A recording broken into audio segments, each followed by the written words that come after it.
Hello everybody and welcome back.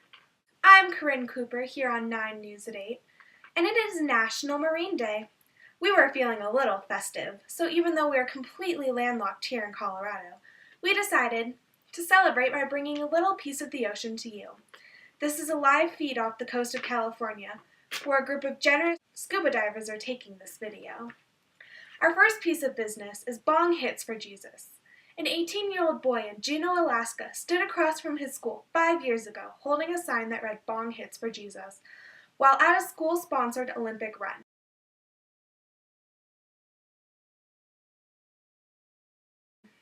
The senior holding the sign was named Frederick, and he got suspended, even though he was not on school grounds, but on a sidewalk across from the street from his high school. Frederick felt that this was a violation of his rights, specifically the First Amendment, which is regarding freedom of speech.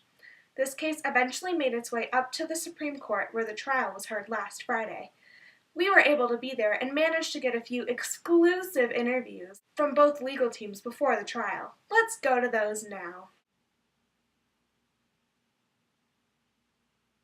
I feel that the school district needs to reinforce the school's mission, and the school's mission was to prohibit the use of drugs or any other illegal substances, and by making sure that this law is reinforced and that the students know their place.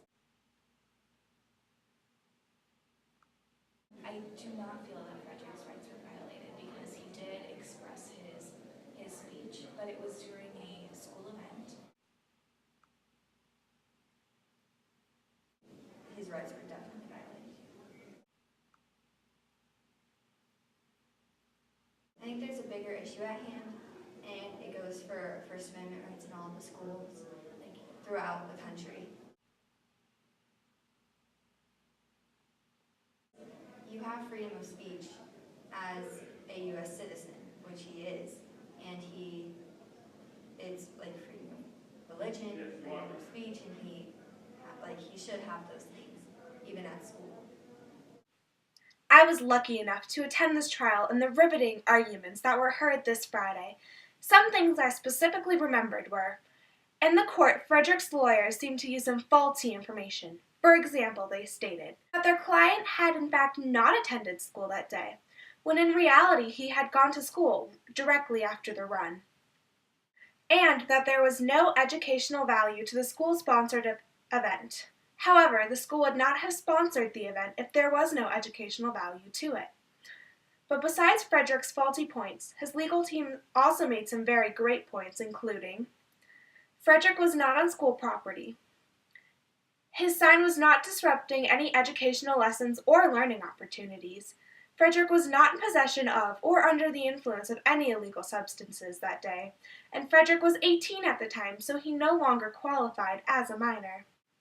While Morse's legal team made some very valid points, Frederick's legal team made some very impressive points as well. The banner encouraged the use of legal substances. The boys who were holding the banner went to that high school and therefore were a representation of that school, and they were representing it negatively. The banner was not political speech, and the boys were expected to abide by the same rules while attending school or school-sponsored events. Both legal teams were very confident, and both teams also had very strong arguments, but the winner in this trial went to Morse with a vote of 7-2.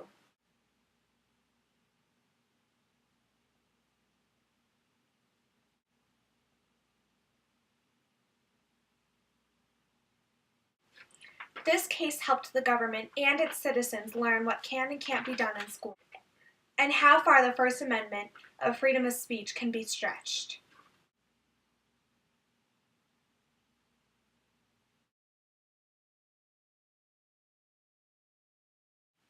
After the break, we will be discussing the world's possible oldest orangutan at age 55 and her tragic death. Thank you for watching, and we will be right back.